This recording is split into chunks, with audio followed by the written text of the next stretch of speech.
Hi there everyone. Now here on Objectivity, Keith and I are always getting interesting things out of the archives, for the fun of it really. But a lot of the material in the archives is used by real researchers for real work. And one of the people doing some real work here at the Royal Society is Hannah Wills. Hannah, how are you? I'm good, thank you. Thank you for joining us. Now the person you are very interested in is this man here.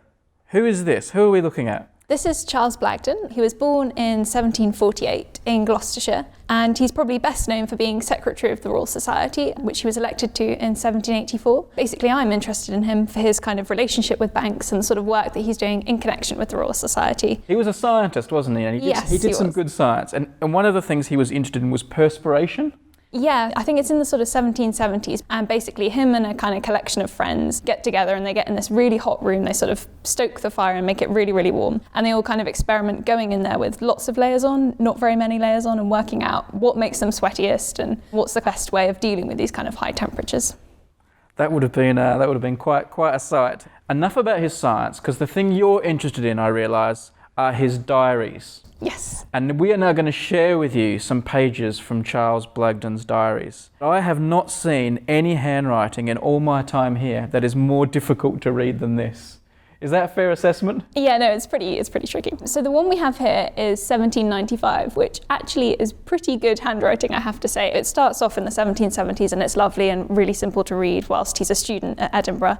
And then you get right up to the end of his life near 1820 and it's just terrible. So this is quite nice. It's kind of in the middle of his extremes of handwriting. What's happening around 1795? So Blagden is Secretary of the Royal Society. He's been so for just over 10 years, and he's doing all sorts of things for banks who's suffering from gout quite badly throughout the year. So you see, for example, meetings of the Privy Council, which Blagden attends on banks' behalf. He also gets involved in discussions about saltpetre and the manufacture of explosives, and he sort of advises the government on that on banks' behalf.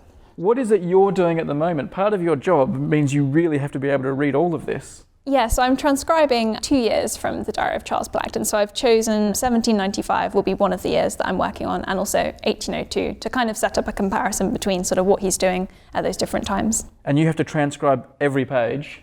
Yep, so I'm sort of at about March now of 1795, but yeah, I just sit down and sort of work through each one. It's a bit of a process of sort of you go through the page and then kind of leave the words that you can't do, because obviously there's quite a few and it gets a bit disheartening, but yeah, then just go back all the time and try and fill in the gaps and piece together as much as you can. Lots of historians talk about it being the 18th century being a very face-to-face culture, and I think that's really interesting and exciting. You see that he visits his friends every day and has these kind of face-to-face interactions, and that for me is quite a nice contrast to how we perhaps operate today. If you think of kind of Facebook and people emailing each other, it kind of seems that there's sort of like less of this kind of face-to-face interaction. I quite like exploring that just for the contrast. But obviously you can't see these face-to-face interactions. You're still left with just text, but yeah, you see that in the text. Yeah, so for example here you can see called on Montagues, and then he'll say what he's sort of talked about with them, and then it'll be, called on Mr. Lewis there. So you can see it's just sort of a string of people that he's visiting throughout his day and having conversations with.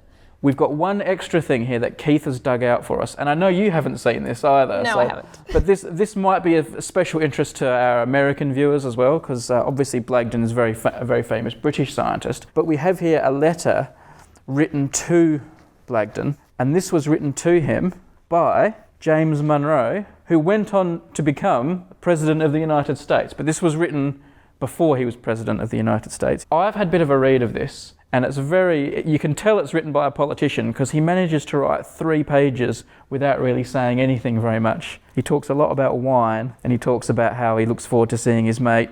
But the thing I find interesting is I feel like this says something about Blagden. He was a real mover and shaker, was he? He knew lots of people? Oh, he was, definitely. Yeah, you can find all kinds of people pop up in his correspondence. Henry Cavendish is a big friend of his, so they've got lots of personal correspondence. Even sort of people associated with literature, and there's a sculptress as well, Mrs. Dharma, who writes a lot to Blagden. So from all kinds of different fields, people are corresponding with him.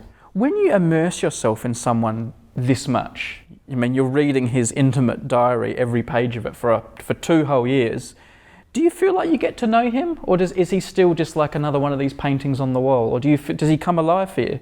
I think so, yeah. I feel like I'm getting to know him a bit better, but there's always stuff you'll read a new letter and think, oh, I didn't know he was there at that date. So yeah, it's kind of weird. You feel like you know them, but then you can read something which kind of puts a new light on him. What we're looking at here is the invention of scientific publishing. That was carried out by the Royal Society in 1665, just 5 years after its foundation. And what it essentially did is opened up constructive discourse into science.